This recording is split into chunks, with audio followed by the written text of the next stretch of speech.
সেলিমদা, tribe টিভিতে প্রথমেই স্বাগত। প্রথমে যে জিনিসটা জিজ্ঞেস করব যে মোহাম্মদ সেলিম মানে কোনো সময় কলকাতা উত্তরে তিনি প্রার্থী হচ্ছেন, কোনো সময় দেখছি রায়গঞ্জে তিনি প্রার্থী, বিধানসভার ক্ষেত্রেও বিভিন্ন কেন্দ্রে আপনি প্রার্থী হয়েছেন, এবারে লোকসভা নির্বাচনে মুর্শিদাবাদ থেকে আপনি প্রার্থী।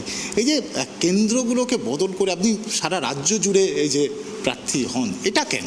আমি তো রাজ্যেরই নেতা, রাজ্য সম্পাদক, সারা দেশ জুড়ে ঘরবাড়ি। শরীরচন্দ্রের গান ছিল না, এগুলোকে আপন করে নিয়েছেন। আমাকে যদি এমনি কলকাতা শহরে কেউ যদি জিজ্ঞেস করে ঠিকানা কোথায়, তাহলে আমি জিজ্ঞেস করে কোন দশকের, কারণ এক একটা দশকে এক একটা এলাকায় কাজ করেছি, তো এটা তো কোনো অসুবিধা নেই। বরঞ্চ এখন আজকাল যা হয়, ধরো উত্তরের লোক দক্ষিণে গিয়ে একদম প্রার্থী হচ্ছে, পশ্চিমের লোক পূর্বে এসে দেওয়া প্রার্থী হচ্ছে, সেগুলো নিয়ে সমস্যা হয় না। মোহাম্মদ সেলিমকে নিয়ে সমস্যা অনেকের আছে, কিন্তু আমি এটা ঠিক যে একমাত্র দ্বিতীয় ব্যক্তি আমি যে দক্ষিণবঙ্গের লোক, উত্তরবঙ্গেও থেকে জিতেছি, এখন মধ্যবঙ্গেও দাঁড়িয়েছি, আর দক্ষিণবঙ্গের জিতেছে লোকে। তো এটা হচ্ছে গোটা রাজ্যে যে এক সত্যে বাধা, সেই কাজটাই আমরা করছি। একদিকে দলের রাজ্য সম্পাদক, অন্যদিকে প্রার্থী, এবং সিপিআইএমে রাজ্য সম্পাদক প্রার্থী হয়েছে, এটা প্রায় দেখা যায় না। সেই জায়গা থেকে আপনার এই যে প্রার্থী হওয়া, এবং মানে সেনাপতি এবং সৈনিক, রাজ্য সম্পাদক হওয়াটা একটা বিশেষ সন্ধিক্ষণে, বিশেষ প্রয়োজনে। আর নির্বাচনে তো আমি আগেও দাঁড়িয়েছি, সংসদের ক্ষেত্রে নতুন নয়, সবাই জানে সেটা। সেজন্য এটা পার্টির সিদ্ধান্ত, এবং মুর্শিদাবাদের মানুষ চেয়েছেন, যাদের সঙ্গে আমাদের সমঝোতা হয়েছে তারা চেয়েছে। সবটা মিলিয়ে বামফ্রন্ট, কংগ্রেসের এবং যে বিজেপি তৃণমূল বিরোধী যে শক্তিগুলো সমাবেশ ঘটানো হচ্ছে, তারা এটা চেয়েছিল যে একেবারে প্রথম দিক থেকেই একটা এমন আবহাওয়া গড়ে উঠুক যেখানে এই যে বাইনারি আছে বিজেপি এবং তৃণমূলে, সেটা ভাঙা হোক। যে সাম্প্রদায়িক যে উন্মাদনা তৈরি করে ভোট পার করার যে চেষ্টা করেছে বা বিভাজন করে বিজেপি তৃণমূল 19 বা 21, সেটা যাতে না হয়, সেটা আটকানো, আর সেই জন্যই সিদ্ধান্ত করা হয়েছে। গতবারের লোকসভা নির্বাচন যদি দেখা যায়, 2019-এ বাম প্রার্থী যিনি ছিলেন চতুর্থ হয়েছিলেন, কংগ্রেস আলাদা প্রার্থী দিয়েছিলেন। এবারে কংগ্রেস আপনাদের সমর্থন করছে, কংগ্রেসের ভোট কি আপনাদের শিফট করবে? অনেক ক্ষেত্রেই দেখা যায় যে কংগ্রেসের ভোট শিফট করে না, আপনি কি মনে করছেন? এরকম কোনো ডিকটাম নেই। আর দুই হচ্ছে, এটাই তো প্রমাণ করতে হবে, কারণ আরও বহুদিন মধ্যপন্থী এবং বামপন্থীদের এককাট্টা হতে হবে দক্ষিণপন্থার বিরুদ্ধে লড়াইয়ের জন্য। বিজেপি যে হিন্দুত্ববাদী সাম্প্রদায়িকতার রাজনীতি করে ফাঁসিবাদ কায়েম করতে চাইছে, তার বিরুদ্ধে লড়াই সব বামপন্থী, সমস্ত গণতান্ত্রিক, ধর্মনিরপেক্ষ এবং দেশপ্রেমিক শক্তিকে এককাট্টা করতে হবে। যারা দালালি করবে তারা বিজেপির দিকে যাবে, আর তা নাহলে এই ঐক্যের বিরোধিতা করবে। আর বাকিরা এককাট্টা হতেই হবে দেশের জন্য, দেশের মানুষের জন্য, আমাদের ভবিষ্যৎ প্রজন্মের জন্য। সেখানে কংগ্রেস দলও সেটা বুঝেছে। আর তুই আগে দেখেছো আমাদের দল বা বামফ্রন্ট ঘোষণার আগেই কংগ্রেস দল থেকে এটা বলা হয়েছে এই সম্ভাবনার কথা, এবং এখন যদি তুমি এলাকা ঘোরো তাহলে এই প্রশ্নটা তুমি করতে পারবে না। এবং এটাকে আমাদের এই যে একটা মিথ তৈরি করা হয়েছে, সেটাকে ভাঙতে হবে। সেটা আমরা কংগ্রেস এবং বামফ্রন্ট মিলেই এই প্ল্যানটা করেছি যে এই মিথটা ভাঙা যায়, তার প্রমাণ আমরা এই নির্বাচনে রাখবো।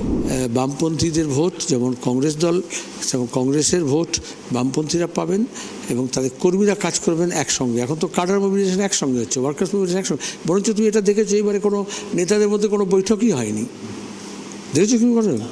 তলায় গিয়ে দেখো তুমি, বামপন্থী এবং কংগ্রেসের কর্মীরা একসঙ্গে কাজ করছেন। এটা তো মানুষের রিয়েলাইজেশন। এটাকে বলে bottom up, bottom up, top down নয়।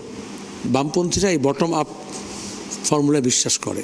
টপ ডাউনটা হচ্ছে ওপরে নেতা নেত্রীরা কিছুটা করে দেবে, যেমন কেকের ওপরে একটা চেরি লাগানো থাকে। আর বটম আপ হচ্ছে, তুমি এই গরমে যদি একটা বোতলের জল একটু অবশিষ্ট থাকে, একজন গরিব মানুষ সেটাকে পুরোটা ওপরে তুলে নিয়ে শেষ বিন্দু পর্যন্ত খাবে। এইটা হচ্ছে নিচুতলার মানুষের, মেহনতি মানুষের, এটি হচ্ছে দর্শন। প্রচারে মূলত কোন কোন বিষয়গুলোকে সামনে নিয়ে যাচ্ছেন? সাধারণ মানুষের কাছে কি কি বার্তা দিয়ে যান? প্রথমত এখানকার মানুষ, মুর্শিদাবাদের বিশেষত চায় শান্তি, গোটা রাজ্যের মানুষ চায় শান্তি, এবং তারা বলছে আগে আমরা শান্তিতে ছিলাম, এখন অশান্তি। এ শুধু সন্দেশখালী ব্যাপার নয়।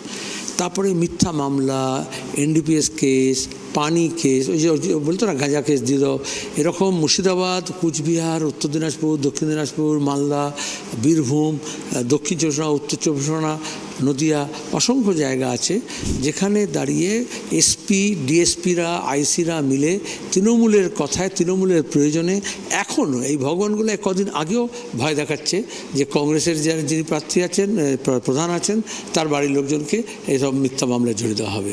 সুতরাং এইটা যে কোনো জেলে গিয়ে দেখবি অসংখ্য মানুষ নিরপরাধ মানুষ বা সামান্য কিছু ঘটনার জন্য তাদেরকে জেল দিয়ে রেখে দেওয়া হয়েছে।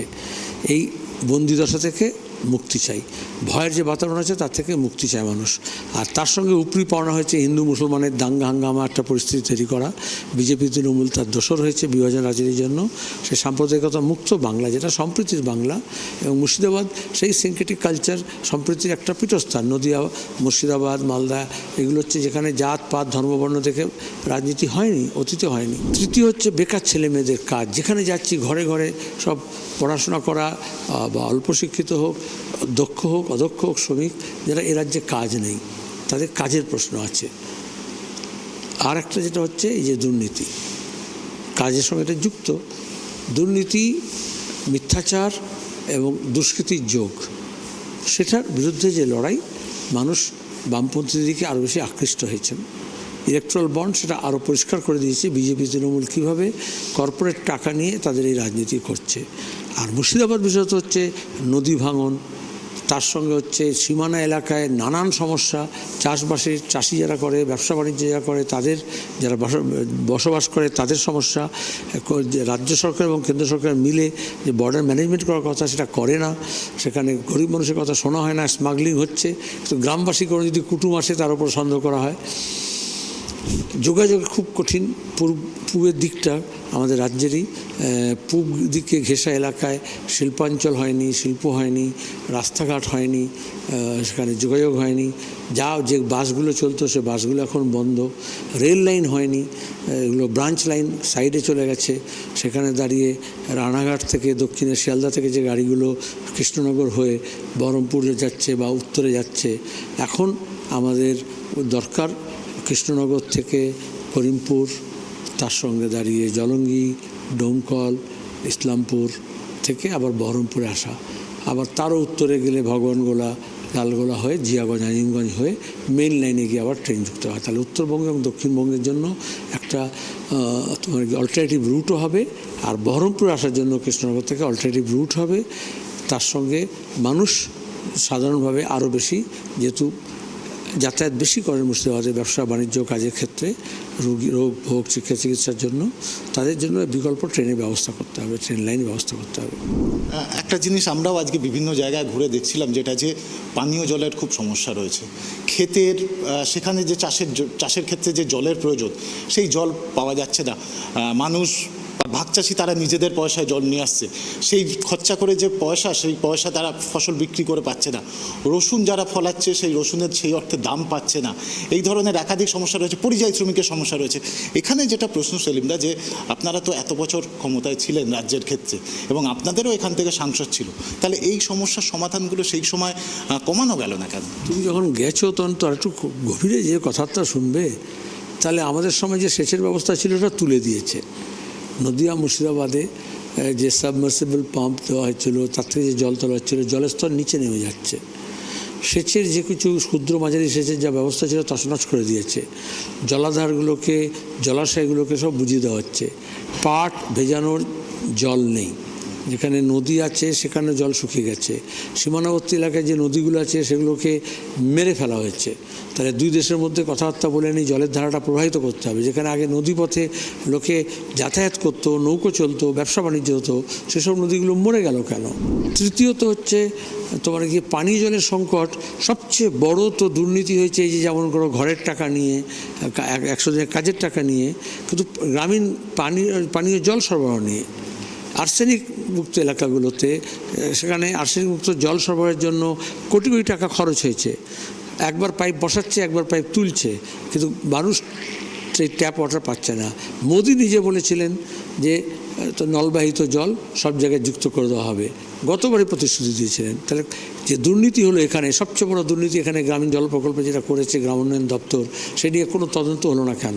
কেউ শাস্তি পেল না কেন? এখন করিমপুরে গিয়ে দেখছি মানুষ বলছেন পানীয় জলের সংকট। তাহলে পঞ্চায়েত কী করছে? এই সন্দেশখালিতে দেখা গেছে তারা শুধু নির্যাতন করবে, তারা শুধু জমি দখল করবে, তারা শুধু পুকুর বোঝাবে, তারা শুধু 100 দিনের কাজের টাকা লুট করবে। তাহলে পানীয় জল সরবরাহের ব্যবস্থা তো পুরসভা এবং পঞ্চায়েতগুলোর, তারা করছে না কেন? এই সংকটটা আমরা যখন সাংসদ ছিলাম তখন আর্সেনিক মুক্ত প্রকল্পগুলো নিয়ে আসার চেষ্টা নিয়ে আসা হয়েছিল। এখন তৃণমূলের সময় এই সব প্রকল্প, যে 100 দিনের কাজের টাকা বলো, অন্যান্য প্রকল্প, সেগুলো লুটের জায়গা হয়ে গেছে, সেগুলো মানুষকে পরিষেবা দেওয়ার জন্য নয়। তাহলে সেচের ব্যবস্থা করতে হবে। এখানে ফার্টাইল ল্যান্ড, শাকসবজি হয়, পাট হয়, কিন্তু ফসলের দাম পাচ্ছে না। ইনপুট কস্ট বেড়ে গেছে, শুধু সেচের নয়, বিদ্যুতের যা দাম, ডিজেলের যা দাম, পরিবহন খরচ যা, কীটনাশকের, বীজের যা দাম, সেগুলো ক্রমাগত বাড়ছে। তাহলে এখানে সিড ফার্ম ছিল, সেটা কেন উঠে গেল? তাহলে বিধাননগর কৃষি বিশ্ববিদ্যালয়ের ক্যাম্পাস কেন হবে না মুর্শিদাবাদে? কেন যেটা হচ্ছে সেন্ট্রাল গভর্নমেন্টের কৃষি বিজ্ঞান কেন্দ্র, তার শাখা মুর্শিদাবাদে কেন হবে না? যেখানে সে জমি পরীক্ষা করবে, কী ধরনের ক্রপ ডাইভার্সিফাই হবে সেটা করবে। উৎসাহী কৃষকরা আছেন, কিন্তু তাদেরকে তো বিজ্ঞান প্রযুক্তি দিতে হবে। এইগুলো দাবি। তার মধ্যে কলেজ বিশ্ববিদ্যালয় সব আখড়া হয়ে গিয়েছে। যে স্কুলগুলো তৈরি হয়েছিল আমাদের সময়, বা আগে তৈরি করা ছিল, আপগ্রেড হয়েছিল কলেজগুলো, সেগুলো এখন বন্ধু মহলের আড্ডাখানা হয়ে গেছে। সেখানে পড়াশোনা হয় না, আর সবাই চলে যাচ্ছে বাইরে বাইরে পড়তে। এখানে এমন ব্লক আছে ভগবানগুলোর মতো, এখানে কলেজ হওয়ার সিদ্ধান্ত হয়ে গেছিলো, জমি আইন হয়ে গেছিলো, কিন্তু 11 পরে আর কাজ এগোয়নি। দমকল কেন্দ্রের জন্য প্রতিশ্রুতি দিয়েছিল, কিন্তু আজ পর্যন্ত সেটা কিছুটা এগোয়নি। এগুলো উন্নয়ন তো মানে, তুমি প্রশ্ন করলে আপনাদের সময় ছিল একটা ধারা। আমরা এখানে আলিগড় বিশ্ববিদ্যালয়ের প্রতিষ্ঠা করেছিলাম শাখা, ইউপি 1-এর সময় আমরা লড়ে নিয়ে এসেছিলাম। আজকে কিষানগঞ্জ বলো বা আমাদের এখানে বলো, সেন্ট্রাল গভর্নমেন্ট এবং স্টেট গভর্নমেন্ট মিলে এখানে আহিরনে যে আলিগড় বিশ্ববিদ্যালয় হয়েছিল ক্যাম্পাস, সেটা তো ফুল ফ্লেজেড বিশ্ববিদ্যালয় হওয়ার কথা, কিন্তু ওরা টাকা কমাচ্ছে, নিয়োগ করছে না, আর রাজ্য সরকারও কোনো সহযোগিতা করছে না, চৌপাট করে দিচ্ছে। যেমন আলিগড় বিশ্ববিদ্যালয়কে চৌপাট করেছে। মুর্শিদাবাদ বিশ্ববিদ্যালয় অনেক দিনের দাবি ছিল, মুর্শিদাবাদ বিশ্ববিদ্যালয় ঘোষণা করলো সরকার, তো আজ পর্যন্ত মুর্শিদাবাদ বিশ্ববিদ্যালয় যেভাবে একটা বিশ্ববিদ্যালয় গড়ে ওঠে তার ব্যবস্থা নিল না। এগুলো অসংখ্য দাবি আছে। প্রচারের ক্ষেত্রে আপনি যাচ্ছেন যখন, সাধারণ মানুষের কাছে কিরম সাড়া পাচ্ছেন? তুমি নিজে বললে ভালো হবে, আমি বললে তো খারাপ লাগবে, কারণ আমি নিজেরটা সিপিএম নিজের ঢাক নিজে বেরোচ্ছে। প্রথমত কংগ্রেস কর্মী, বামপন্থী, বামফ্রন্টভুক্ত দল, এমনকি বামফ্রন্ট করেন না, কংগ্রেস করেন না, তৃণমূল করেছেন এমন মানুষ, কোনো রাজনীতি করেন না এমন মানুষ, সবাই নেমে পড়েছেন হৈ হৈ করে। এবং সেখানে সংগঠিতভাবে আমাদের যে প্রয়াস, তার থেকে বেশি মানুষের গণ উদ্যোগ আরও বেশি একটা হাওয়া তুলে দিচ্ছে। একটা স্বতঃস্ফূর্ত আছে, সেটাকে আরও সংগঠিত করে রূপ দিতে হবে। এবং একটা অঞ্চলের পর অঞ্চলে এরকম আছে যেখানে বিজেপি বা তৃণমূলকে তুমি খুঁজে পাবে না। তৃণমূল কংগ্রেসের প্রার্থীর তরফ থেকে বা তৃণমূল কংগ্রেসের তরফ থেকে অভিযোগ যে সেলিম সাহেব ভালো মানুষ, তিনি রাজ্য সম্পাদক, কিন্তু তিনি বহিরাগত প্রার্থী। তৃণমূল কী করে বলে এটাই যে তুমি যেখানে বসে আছো, এখানে গুজরাট থেকে নিয়ে এসে একজন ক্রিকেটারকে দাঁড় করিয়েছে।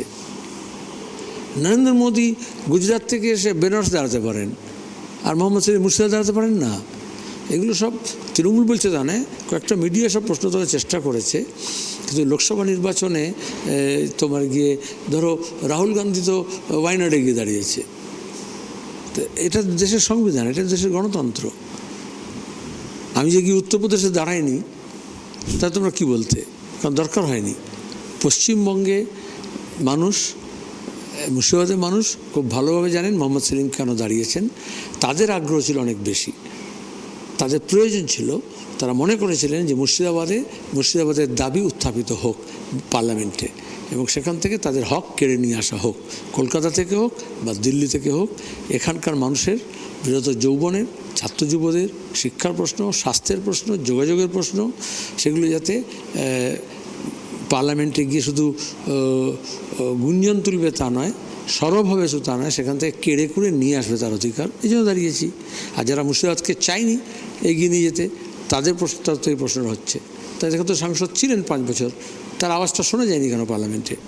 একটা একটা আপনি যেহেতু রাহুল গান্ধী প্রসঙ্গ আনলেন, একটা জিনিস জিজ্ঞেস করি যে কেরলের যেখান থেকে তিনি দাঁড়িয়েছেন সেখানে বামফ্রন্টের তরফ থেকে বা সেখানকার এলডিএফের তরফ থেকেও প্রার্থী দেওয়া হয়েছে, তো সেখানে দাঁড়িয়ে যে আপনি যেটা বলছেন মধ্যপন্থী এবং বামপন্থীদের একটা জোট দরকার, তো কেরলের ক্ষেত্রে সেই জায়গাটা তো একটা ধাক্কা খাচ্ছে বার, সেটা এসব ব্যাপী এই ঐক্য গড়ে উঠছে, তাতে অনেক হিকআপস আছে। কিন্তু আমরা তো প্রথম থেকে বলেছিলাম, যখন বিজেপি বিরোধী সমস্ত শক্তিকে এককাট্টা করছিলাম, তোমরা তখন প্রশ্ন করছিলে, আমরা বলছিলাম এক একটা রাজ্যের নিজস্ব বৈচিত্র্য আছে। দেশের যে জাত পাত ধর্ম বর্ণ ভাষা খাদ্য রীতিনীতি যেমন আলাদা আলাদা জনগোষ্ঠীর আছে, তো সবটা নিয়ে এই বৈচিত্র্যকে রক্ষা করার জন্য আমরা যে ঐক্যের কথা বলছি, সেরকম রাজ্যে যেহেতু বিভিন্ন রাজ্যের আলাদা বৈচিত্র্য আছে, সেটাকে স্বীকার করতে হবে। বৈচিত্র্যের মধ্যে ঐক্যকে রক্ষা করতে হলে রাজনীতির মধ্যে যে বৈচিত্র্য আছে সেটাকে স্বীকার করতে হবে। একমাত্র ফাসিস্টরা এটা স্বীকার করে না। সেখানে কেরলে তো এলডিএফ আর ইউডিএফ আছে, দুটো সংগঠন। এই তো বিজেপিকে সেখানে এক ফোঁটা দাঁত ফোঁটা দেওয়া হয়নি। এখানে যেমন বামফ্রন্ট ছিল, বিজেপি এক ফোঁটা দাঁত ফোটায়নি, তখন তো কংগ্রেস বা সিপিএমের মধ্যে হতো, বামফ্রন্ট আর কংগ্রেসের মধ্যে হতো। কিন্তু মাঝখানে তো তৃণমূল আরএসএস তৃণমূল তৈরি করে দিয়ে বিজেপির জায়গা করে দিয়েছে। সেজন্য আমাদের বিজেপি বিরোধী এই ঐক্যটাকে গড়ে তুলতে হচ্ছে। কেরলে তো তোমরা অনেক চেষ্টা করে তো বিজেপিকে দাঁড় করাতে পারলে না। একদম শেষের দিকে চলে এসেছি। একটা জিনিস জিজ্ঞেস করবো যে যে ধরনের আবহাওয়া চলছে এবং তাপপ্রবাহ আরও বাড়বে বলা হচ্ছে, সেখানে দাঁড়িয়ে এক কর্মীদের দিকে তো আপনাকে নজর রাখতেই হবে, আপনি তাদের কমরেড সম্পাদক। অন্যদিকে নিজের শরীরের ক্ষেত্রে কি একটু নজর দেওয়া হচ্ছে বা খাবারের ক্ষেত্রে ডায়েট কিছু করা হচ্ছে? প্রথমত আমাদের কর্মী, আমাদের বাহিনী, তারা না খেয়ে দিয়ে কাজ করার অভ্যাস আছে সারা বছর।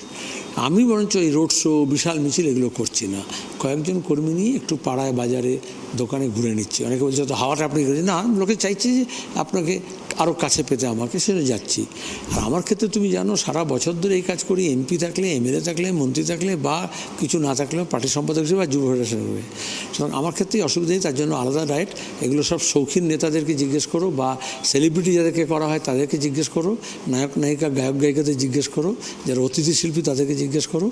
আমার ক্ষেত্রে হচ্ছে সারা বছর ধরে যা খাই, যে পরিশ্রম করি, এখনও তাই করছি। তাপ যখন ঝড় জল বৃষ্টিতে হয়, তুমি নিজে দেখেছো, ঘামেও ভিজে যাই, বৃষ্টিতেও ভিজে যাই, তাতে কোনো অসুবিধা নেই। শুধু গলাটাকে একটু বাঁচিয়ে রাখতে হয়, কারণ অনেক বেশি কথা বলতে হচ্ছে। জেতার ক্ষেত্রে কতটা আত্মবিশ্বাসী এবং কোনো স্লোগান কি রাখছেন মুর্শিদাবাদের মানুষের কাছে? গোটা রাজ্যের জন্যই তো স্লোগান আছে আমাদের, হক রুটি রুজি, জনতাই পুঁজি। এখানে ইলেকট্রাল বন্ড নয়, কারাপশন নয়, এখানে দুষ্কৃতি নয়, মানুষকে পুঁজি করে আমরা লড়াই করছি হক আদায়ের, আর সেখানে রুটি রুজির প্রশ্ন সবচেয়ে আগে। আমরা কথা বললাম সিপিআইএম রাজ্য সম্পাদক, মুর্শিদাবাদে কংগ্রেস সমর্থিত বামফ্রন্ট মনোনীত সিপিআইএম প্রার্থী মোহাম্মদ সেলিমের সঙ্গে, এবং মানুষকে পুঁজি করে তিনি লড়াই করছেন, জেতার ব্যাপারেও 100% তিনি আত্মবিশ্বাসী এবং বামপন্থীদের এই লড়াই আরও এগিয়ে যাবে, এমনটাই কিন্তু তিনি আশাবাদী। ক্যামেরায় বরুণ ভান্ডারীর সঙ্গে ত্রয়ন চক্রবর্তী, ট্রাইব টিভি বাংলা, মুর্শিদাবাদ।